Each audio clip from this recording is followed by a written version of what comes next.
there, I'm Jeanette Lane for Die Cutting Essentials, and in today's video I'm sharing how to make this shaker card, which also has a little bit of partial die cutting to create this aperture window here with my shaker element. So I use the gift included in issue 41, which is a tree for all seasons, and it comes with a 39-piece die set. Wow, this is amazing. This tree is absolutely beautiful and perfect to make cards all year round for all occasions. First off, I'm going to show you how I created this partially die cut aperture window using the tree die included in the gift set.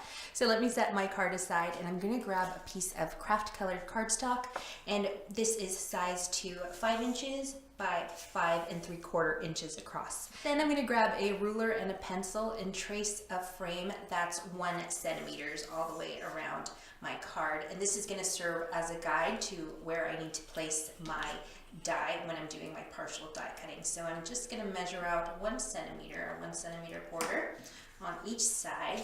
And if you'd like to create an even thicker frame, so mine's only 1 centimeter wide, but if you would like a thicker framed look, then you can definitely do a larger measurement on this part, maybe 2 centimeters or 3. It's completely up to you. So there is my penciled in frame, and now I'm going to take my die and I'm going to run it through my die cutting machine. And for my die cutting machine, I'm using my trusty dusty Sizzix Full Die. Now for partial die cutting this die, you want to make sure that you put your die, so you place your die right at about a hair in from the edge of your paper. So don't put it past your paper, don't put it just on the edge. So you want it just literally, literally a hair. I don't even know what that measurement would be. And when you make your die cutting sandwich, you want to make sure that your cutting pads are not going over this part here, because we don't want that to cut through. All right, so I've lined the cutting pads to that pencil mark to make sure that I'm not cutting this part of my paper. And if I flip this over, you'll see there's the overlap. It's not covered. My die on my paper are not covered by my cutting pads, and then I can just roll this through my machine.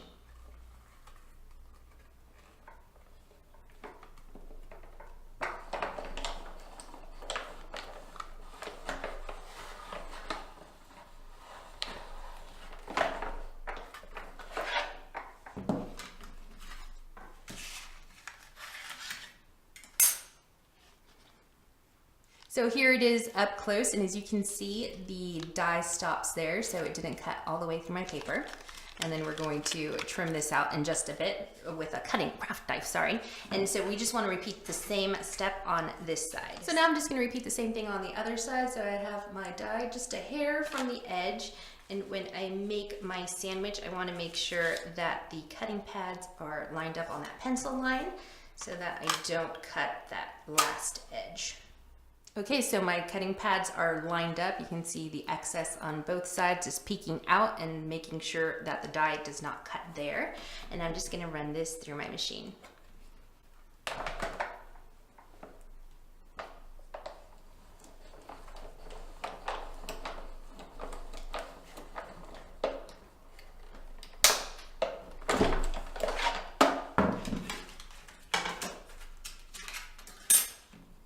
Okay, and this is what my card looks like at this point. So now what I'm gonna do is just trim off this excess to create my aperture window, and I'm gonna be using a self-healing mat and a craft knife. Now to make sure that I don't accidentally cut off the tree limbs when I'm using my craft knife, I'm just gonna extend these lines of my die with a pencil, and this is just gonna serve as a guide so I know exactly where to cut and where I need to stop, so that my tree remains intact.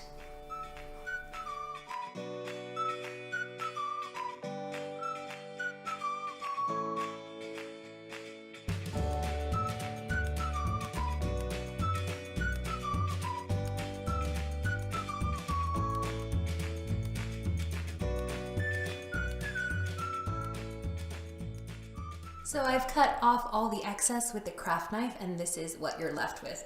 Now what I love about this technique is that you can really do this with any die, so you can even do like a basic circle die or a heart die, as long as you just, don't cut all the way through, do a little bit of partial die cutting. You can have any two shapes here. So a really fun way to make some aperture cards. So next what I'm gonna do is take some scraps of paper that I have, and these are some nice fall colors, some autumn colors, and I'm gonna grab this leaf die here and also this one here, and I'm gonna run this through my machine a few times because I need some of this gorgeous confetti for my shaker card. And what I love about these dies is that they're small enough where you can use up your scraps in your stash, which I absolutely love using up all my scraps. I save pretty much all of my scraps, and I don't know, maybe you're the same way too, but I just love being able to use up my scraps whenever possible. It makes me feel like a responsible citizen of the world for some reason.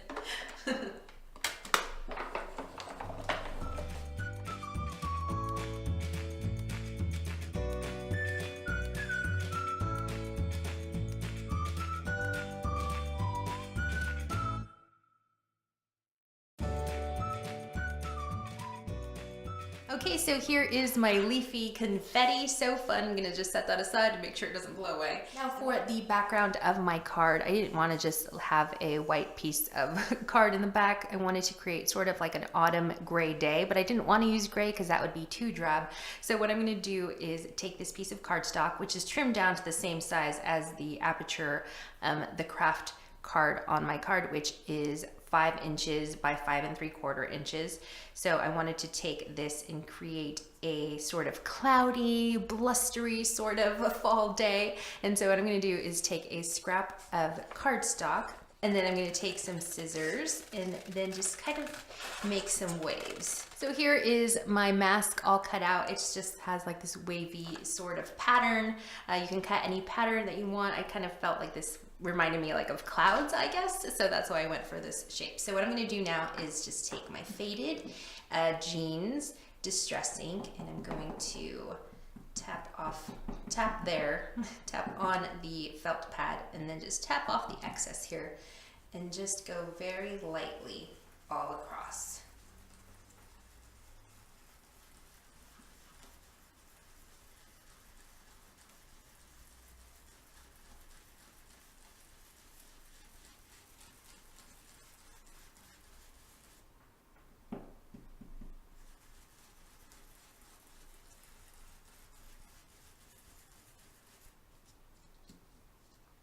And then I'm just gonna move my mask down just a hair and start all over. Just blending in light circles all the way across.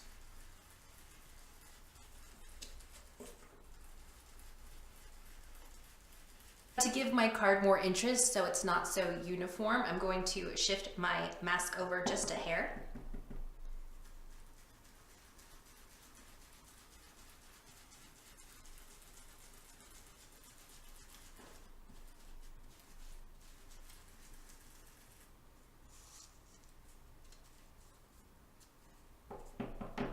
Okay, so here is what my background looks like, and I'm going to grab my aperture window, just line this up, make sure it's looking good, and I'm really happy with it. Now what I want to do next is add just a little bit of color and depth and dimension to my tree branches. So I'm going to grab the color tea dye of this Tim Holtz Distress Ink, which I absolutely love, and I'm just going to lightly tap across these branches, just giving them a little bit more color. If you would like these to really pop out, then you can go ahead and use a darker color like gathered twigs or brushed corduroy. That would also pair really well. But I feel it just adds a little bit more interest to my card, just darkening up the tips of these branches. So I wanted to add a hill to my card, to my fall scene, just to give it a little bit more interest. And so all I did was grab a piece of green cardstock, and again, I just cut with my scissors, just did a sort of wave. And so that's gonna go right about there. So we're almost ready to assemble our card, but before I add the shaker element, so the acetate on the front, I wanted to kind of put this together to see where my stamped sentiment is gonna go, because I wanna make sure that you're able to see it from the front. So here on this card, I had stamp sentiment on top, but I might put it right here in this corner. Let me kind of figure out where I want that to go. And for my stamps, I'm using the Floral Frames Sentiment stamp set from Apple Blossom. Now this is an old stamp set. I don't know if it's still in stock on the CraftStash website, but it's worth a look because these sentiments are so cute. So I have picked Have a Beautiful Day, and I'm thinking, I guess it still does fit at the top. So I guess we will stick to keeping the sentiment at the top of the card. So what I'm gonna do is just grab my ink and also my stamp block, and I can stamp that background.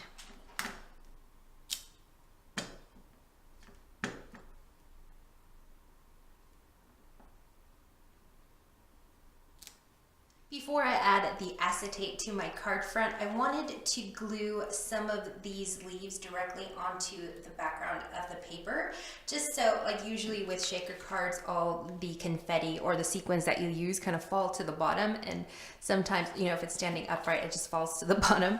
But I wanted some of these leaves to stay in mid-air, so I need to glue those down. So if you want to replicate this look as well, make sure that you are gluing down your leaves to the background, or you can also glue them on top in front of the acetate once that's all put together. But what I wanted to do was just put a few in the background.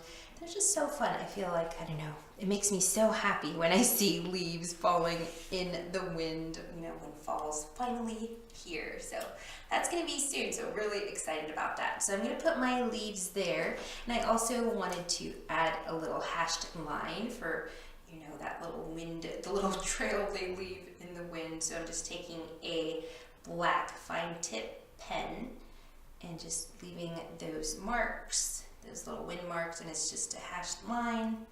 It's just a fun little trail, a fun little detail to add to my card, and then I can glue down the leaves with some liquid adhesive. And I'm also going to secure my hilly background, so I just want to add some adhesive. And this looks a little long, so I think I'm going to have to trim off the excess with my scissors.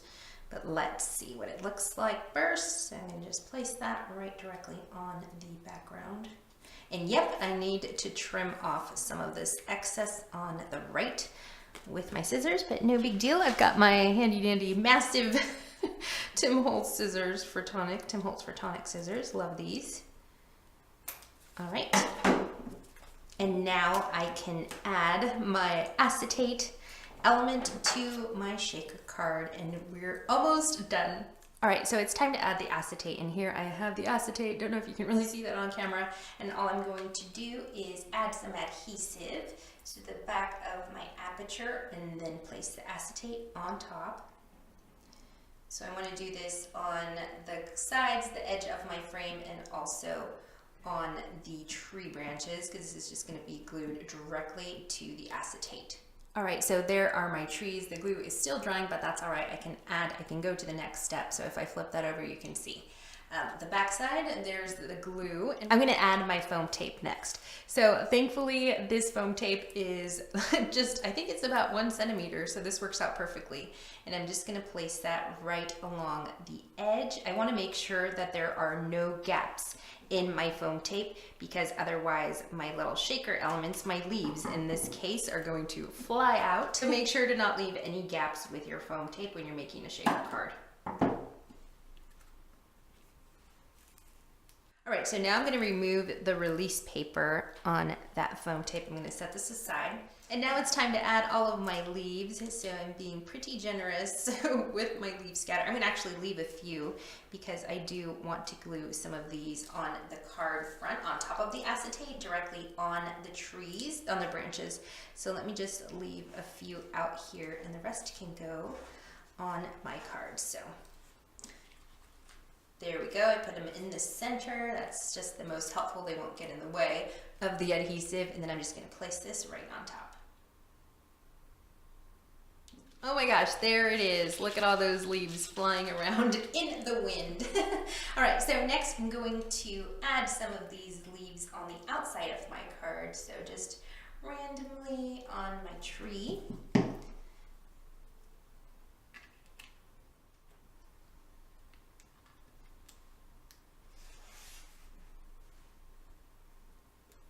I wanted wanted to add a little bit of stitch detail to my card, so what I'm going to do is take a white gel pen and I'm just going to do some hashed lines on the border of my frame here, my little aperture window.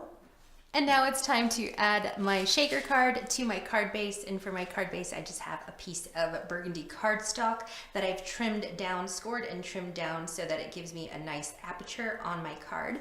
And to adhere the back, I'm just gonna use some more of this liquid adhesive, which I love. This is Cosmic Shimmer acrylic glue. And we're just going to place that right on top of our card base. And to add a little bit more texture to my card, I wanted to add some twine. I love twine. I don't know, it gives it more like a harvest sort of, like harvest festival kind of feel to my card, which is really fun. And then I'm just gonna tie this in a bow and I am done. I hope that you enjoyed this tutorial, and don't forget to pick up your copy of Die Cutting Essentials issue 41, and you can get this amazing 39-piece die set and create some really fun cards. And what I love about this tree, this die set, is that you can swap this out for swap out the leaves for snowflakes and create a really fun and festive Christmas card. So really, literally a tree for all seasons. It holds true to its name. I'm Jeanette Lane for Die Cutting Essentials, and I'll see you real soon. Bye.